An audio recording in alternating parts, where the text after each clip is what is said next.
Olá, oitavo ano. Tudo bem? Vamos dar continuidade às nossas aulas.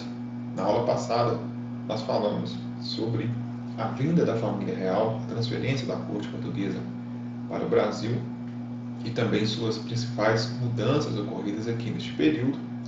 E hoje nós vamos falar sobre o processo mais final ali, que levou à independência do Brasil. Isto porque o Brasil, em 1815, foi elevado a Reino Unido de Portugal e Algarves, deixando de ser colônia. Isso se deveu, principalmente, à realização do Congresso de Viena, na Áustria. Aquela história do mundo, pós-Napoleão, foi preciso, então, redefinir as fronteiras da Europa, o mapa europeu, e também alguns princípios que foram adotados nesse Congresso de Viena com relação do que iria ser os seus reinos pós-Napoleão. Pois bem, foi decidido então restaurar a Europa tal como era antes de Napoleão. E para isso, todos os reis deveriam voltar a governar dentro dos seus reinos. Aí, neste contexto, surge um impasse com relação à família real, que aqui estava no Brasil, e o Brasil era colônia de Portugal, e não poderia, então, continuar aqui, a família real não poderia continuar aqui. Dentro desse princípio de restauração, da legitimidade, Dom João VI deveria retornar a governar dentro do seu reino, no caso, com sede em Lisboa, em Portugal. Porém, como todas as questões que estavam envolvendo a família real aqui no Brasil, também tinha um desejo da elite brasileira, da permanência da corte portuguesa, Dom João VI encontrou a solução em transformar, ou decretar que o Brasil agora seria elevado a Reino Unido de Portugal e Algarves, deixando então de ser colônia. Neste cenário, de o Brasil se tornar reino, Dom João não precisava, então, retornar a Portugal. Ele estava dentro do seu reino, que agora era o Brasil também, não era mais uma colônia. Esta decisão do Brasil ser elevado, então, a Reino Unido de Portugal e Algarves, transformou o Brasil aqui, na prática, como a sede do Império Português, pois a família real estava aqui. Então, qualquer coisa, qualquer decisão que fosse tomada para Portugal, por exemplo, teria que ser tomada aqui na sede, no Rio de Janeiro, onde era a sede do governo português.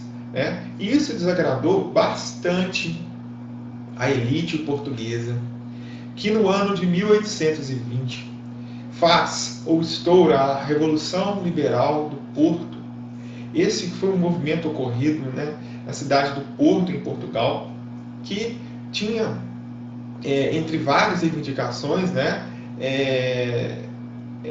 a promulgação da Constituição e a volta da corte portuguesa que se encontrava no Brasil. Eles não queriam obedecer o Brasil, a sede do governo português deveria retornar a ser em Portugal, e para isso a corte deveria então voltar a governar em Lisboa. E também a promulgação de uma Constituição de caráter liberal, ou seja, uma Constituição que limitasse o poder do soberano. Lembrando que o mundo, em 1820, era um mundo ali que estava ainda sobre os ventos da Revolução Francesa, as ideias liberais, as ideias iluministas. Então, a crise do absolutismo já não cabia mais dentro desse contexto. Então, eles elaboraram uma Constituição que limitava o poder do rei. Mas não pararam por aí. Essa Constituição, embora fosse liberal, ela tinha algumas questões ali que, por exemplo, eles exigiam que o Brasil voltasse à condição de colônia e a restauração do monopólio comercial português. O Brasil, voltando a ser colônia serve para abastecer a metrópole, tem uma condição de ser explorada. Quando o Brasil se torna reino, ele passa a ter os mesmos direitos, o Estado brasileiro, no caso, pertencendo a Portugal, como reino, na condição de reino, ele tem os mesmos direitos do que Portugal. E colônia não, colônia só serve para ser explorada. E também a restauração do monopólio comercial português. Quando a família real desembarcou aqui no Brasil, Dom João acabou abrindo os portos às nações amigas. A partir daquele momento, o Brasil passou a fazer comércio também, né, com as nações amigas, no caso a Inglaterra, né, como nós vimos aqui, com juros bem camaradas aí, aos ingleses, e com isso os comerciantes brasileiros passaram também a lucrar bastante. Só que agora, essa revolução liberal, ela era liberal somente para os portugueses, para a elite portuguesa, que desejava ter novamente a sua colônia em todas as suas condições de exploração. E para isso, a restauração do monopólio comercial, né, o retorno do pago colonial, seria então fundamental, né, seria um dos pilares aí, isso tudo dentro de um contexto de prosperidade portuguesa, né, eles estavam visando ali uma condição de prosperidade, de lucro, né, e a colônia serve, né, exatamente para isso, uma colônia de exploração. Porém, esse cenário, né, começou a ter os dois lados, né? Aqui no Brasil também tínhamos as consequências da elite brasileira de não querer retornar à condição de colônia, à condição somente de exploração. Os comerciantes brasileiros, a elite comercial brasileira, iria perder muito com isso. Mas não teve jeito. Portugal, né, os liberais portugueses tanto tentaram e conseguiram, então, o retorno da corte para Portugal, e foi elaborada então a Constituição Liberal e o fim do Estado absolutista em Portugal.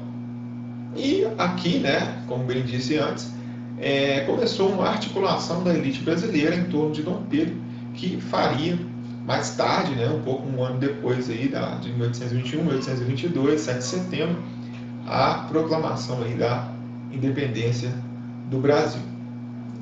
Neste cenário, né, de a ida da família real para Portugal e a permanência de Dom Pedro aqui, já dava sinais aí, né, o próprio Dom João VI já estava ciente do que estava ocorrendo. Se olharmos para a América espanhola, né, vizinha aqui do Brasil, estavam ocorrendo os processos de independências. Então, o Dom João VI, já sabendo, né, que essa onda revolucionária, separatista, já estava ocorrendo, lembrando que o Brasil tinha passado já por movimentos separatistas anteriormente, como já estudamos, a Inconfidência Mineira, que foi uma tentativa, né, ela não chegou a ocorrer, a Confederação Baiana, por aí vai, né, dentre outros que nós podemos citar também.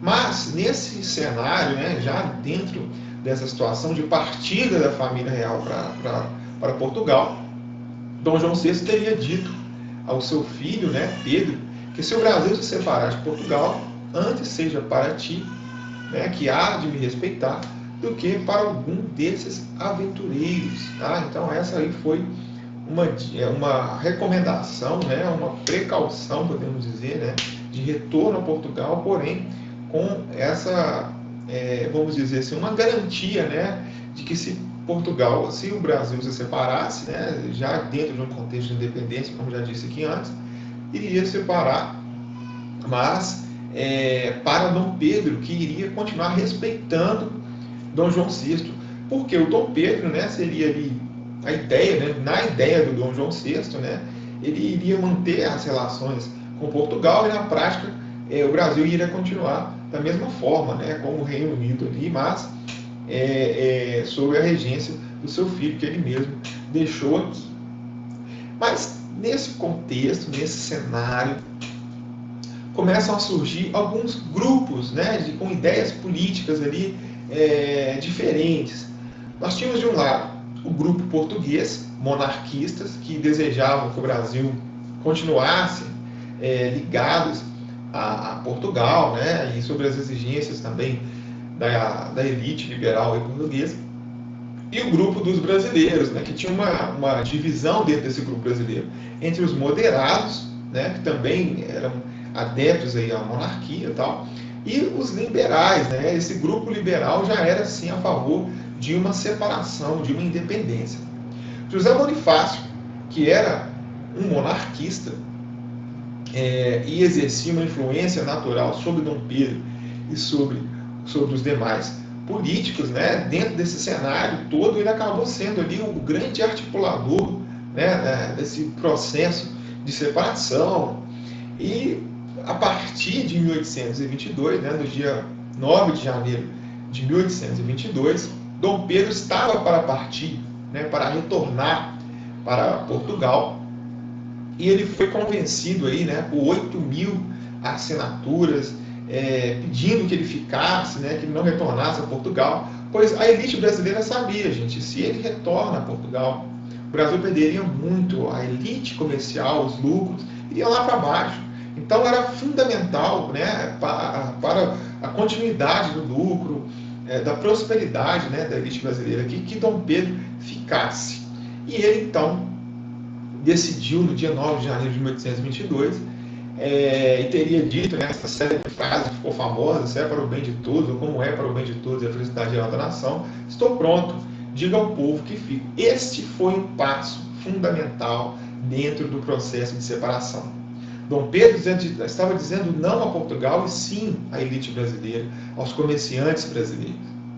Então, a partir daí, né, a independência já era inevitável, já estava caminhando para o processo de separação, ela já estava sendo gerada.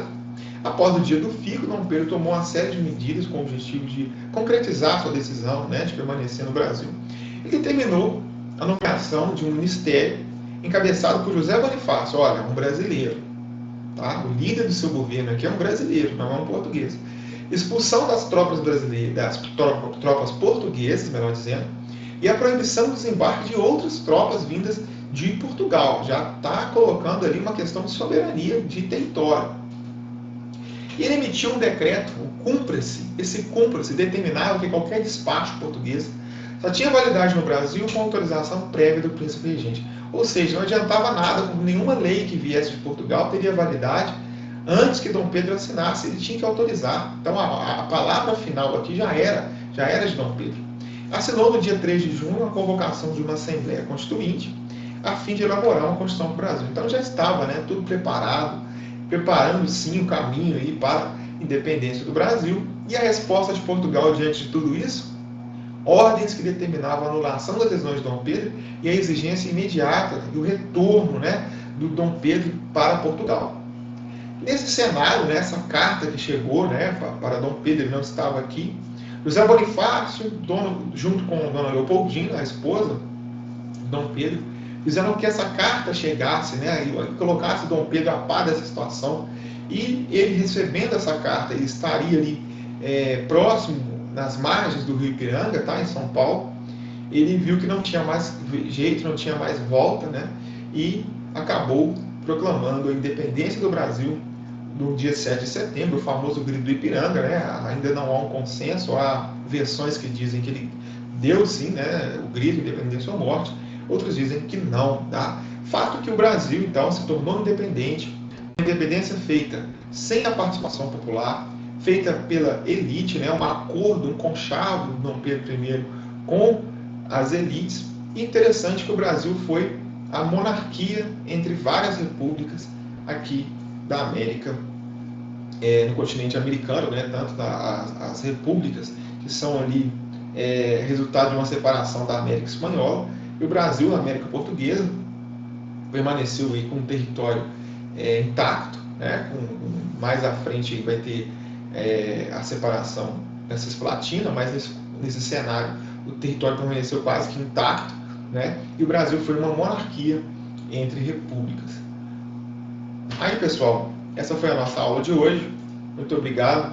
Até a próxima. Valeu. Tchau.